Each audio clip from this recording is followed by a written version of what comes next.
నమస్తే, welcome to our channel. ప్రస్తుతం మనతో పొలిటికల్ అనలిస్ట్ భరత్ రెడ్డి గారు ఉన్నారు. మాట్లాడే ప్రయత్నం చేద్దాం. నమస్తే అండి. నమస్తే. అయితే రోజా గారు కొన్ని సంచలన వ్యాఖ్యలు అయితే చేశారు. ఏదైతే కూటమి పాలన అనేది సుపరిపాలన కాదు, శుద్ధ దండగ పాలన అని ఆరోపణలు చేస్తున్నారు. ఎట్లా చూస్తారు దీన్ని? ప్రతిపక్షంలో ఉన్నప్పుడు అధికార పక్షంపై ఆరోపణలు చేస్తూనే ఉంటారు. కాకపోతే దానికి ఆధారాలు ఉండే, దానికి సంబంధించి నిర్దిష్టమైన ఆరోపణలు చేసినప్పుడు ప్రజలు గమనిస్తుంటారు.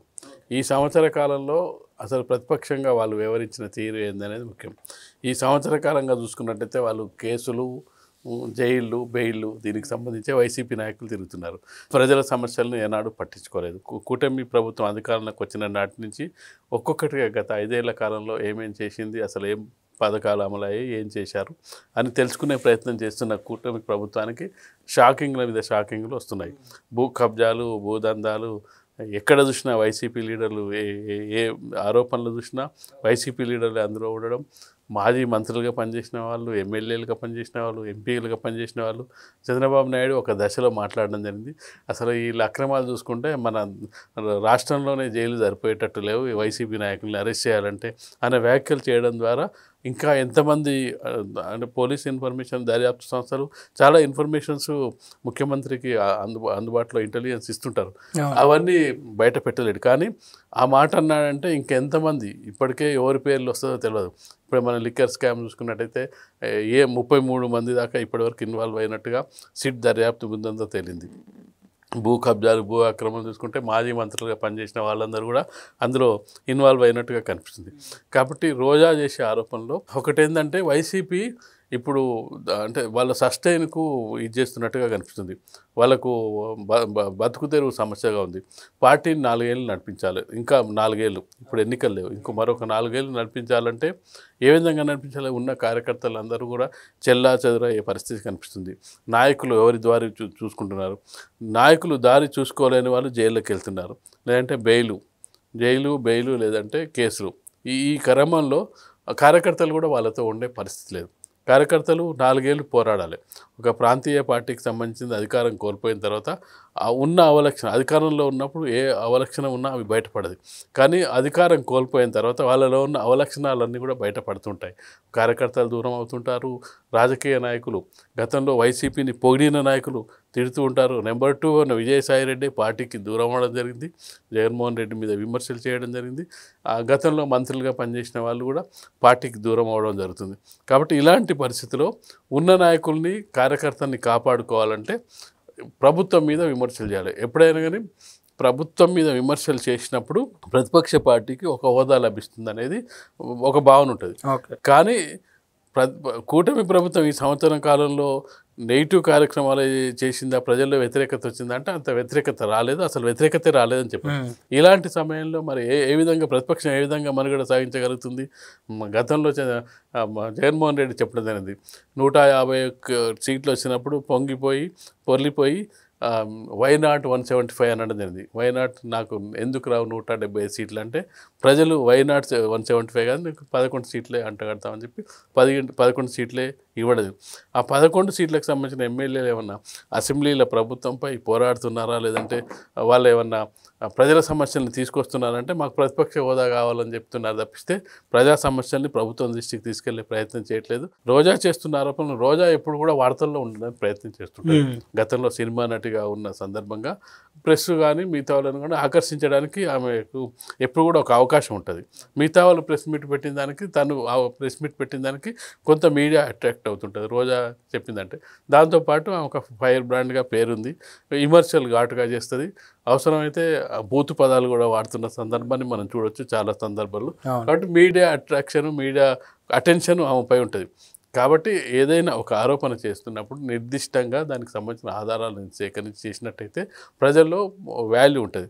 కాబట్టి వైసీపీ నాయకులు చేస్తున్న ఆరోపణలో ఎలాంటి నిజములు కనిపించకపోగా వాళ్ళే బ్లేమ్ అయ్యే అవకాశం అయితే కనిపిస్తుంది. అది రోజా విషయంలో కూడా బ్లేమ్ అయ్యే అవకాశం అయితే కనిపిస్తుంది. అయితే వైఎస్ఆర్సీపీ పరిపాలనే ప్రజాపాలన అని చెప్తున్నారు. అయితే జగన్ గారు నడిపించిన పాలనే ప్రజలు హర్షించారని రోజా కూడా అది కూడా అంటున్నారు. మరి ఎట్లా చూస్తారు దీన్ని? ప్రజలు హర్షిస్తే 11 సీట్లు ఎందుకు ఇస్తారనేది ఫస్ట్ రివ్యూ చేసుకోవాలి.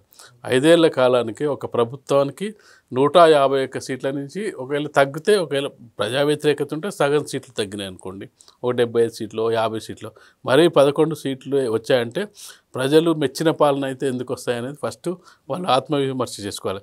ప్రజలు మెచ్చిర్రు, మాది ప్రజాపాలన, మా పాలన బాగుందంటే నీకు రిజల్ట్ వచ్చింది. ఏం రిజల్ట్ వచ్చింది? నీకు 11 సీట్ల రిజల్ట్ వచ్చింది. అది మెచ్చిన పాలన అయితే 11 సీట్లు వస్తాయి. గతంలో కూడా వాళ్ళు చెప్పడం జరిగింది, మాది మంచి పాలన, మేము 20 ఏళ్ళ అధికారంలో ఉంటాం, 30 ఏళ్ళ అధికారంలో ఉంటాం అని చెప్పడం జరిగింది. ఇక్కడ అధికారంలో కాదు, ఇప్పుడు ప్రతిపక్షంలో స్థానం కూడా కోల్పోయారు. కనీసం ప్రతిపక్ష హోదా రావాలంటే కనీసం 18 సీట్లు రావాల్సి ఉండే, ప్రతిపక్ష హోదా కూడా ఇవ్వలే కదా. నువ్వు అంత మంచి పాలన, సుపరిపాలన అందించి ప్రజాపాలన అందించినట్టయితే 11 సీట్లకే ఎందుకు పరిమితం చేస్తారనేది ఫస్ట్ వాళ్ళు స్వయంగా రోజా కూడా అవుతుంది కదా. ఒక ప్రజాపాలన అయితే మాజీ మంత్రిగా పనిచేసి మంత్రివర్గంలో ఉన్న రోజా చాలామంది మంత్రులు కూడా ఓడిపోవడం జరిగింది. కాబట్టి రాజకీయాల్లో ఉండాలంటే, రాజకీయ పార్టీలో మనుగడ సాగించాలంటే ప్రజలతో ఉండాలి, ప్రజలతో మమేకమై ఉండాలి.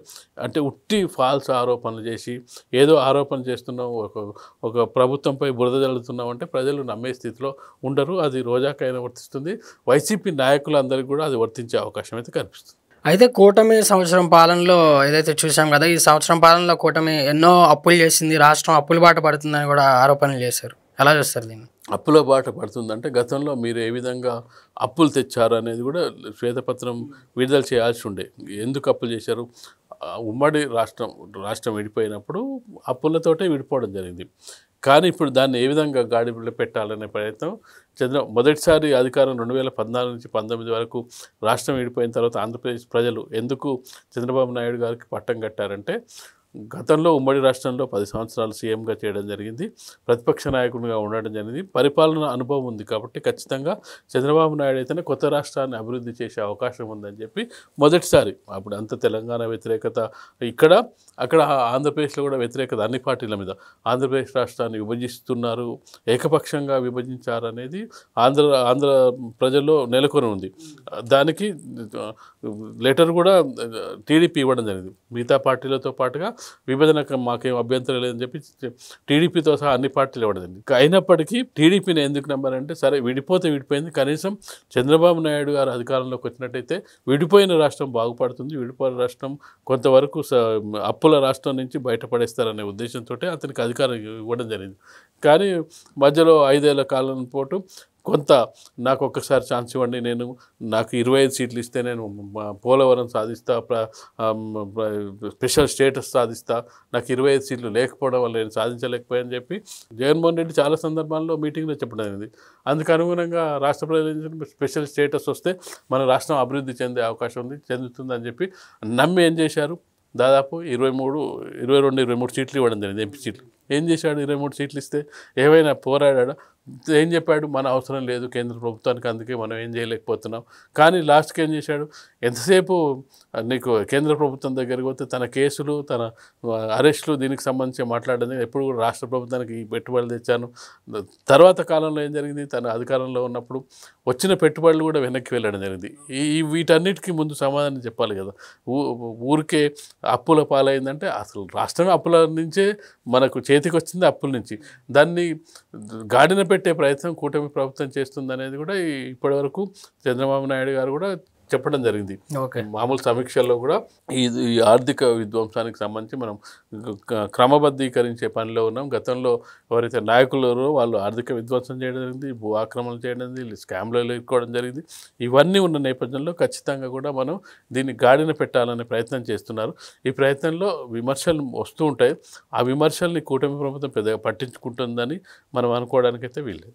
అయితే చివరిగా కూటమి సంవత్సరం పాలన గురించి చెప్పమంటే మీరు ఏమని చెప్తారు? ఖచ్చితంగా కూటమి ఏదైతే వైసీపీ నాయకులు విమర్శిస్తున్నారో, మీరు ఇచ్చిన హామీలు నెరవేర్చట్లేదని చెప్పి విమర్శలు, అలా ఒక విమర్శ ఏంటంటే సూపర్ 6 చెప్పారు. ఆ సూపర్ 6లో భాగంగా ఎప్పుడు ఏ విధంగా ఎలా చేయాలనే దాని మీద ఒక కసరత్తు చేస్తారు. అందులో భాగంగానే తల్లికి వందనం పథకాన్ని తల్లికి వందనం మధ్యలో ప్రారంభిస్తే దానికి వాల్యూ ఉండదు. స్కూళ్ళు ప్రారంభమైనప్పుడే ప్రారంభించాలి. అందుకు అనుగుణంగా ప్రారంభించబడుతుంది. నెక్స్ట్ వాళ్ళు చెప్తున్నది ఫ్రీ బస్సు, మహిళలకు ఫ్రీ బస్సు, దానికి సంబంధించి అంటే ఒక్కొక్క కార్యక్రమం చేసుకుంటున్న సందర్భంగా కూటమి ప్రభుత్వం సంవత్సరం పూర్తయిన సందర్భంగా ప్రజల్లో ఎలాంటి వ్యతిరేకత కనిపించని నేపథ్యంలో ఇప్పుడు వైసీపీ ఏదో విధంగా బురద జల్లే కార్యక్రమాన్ని అయితే చేస్తున్నట్టుగా మనకు కనిపిస్తుంది. ఓకే అండి, థ్యాంక్ యూ వెరీ మచ్.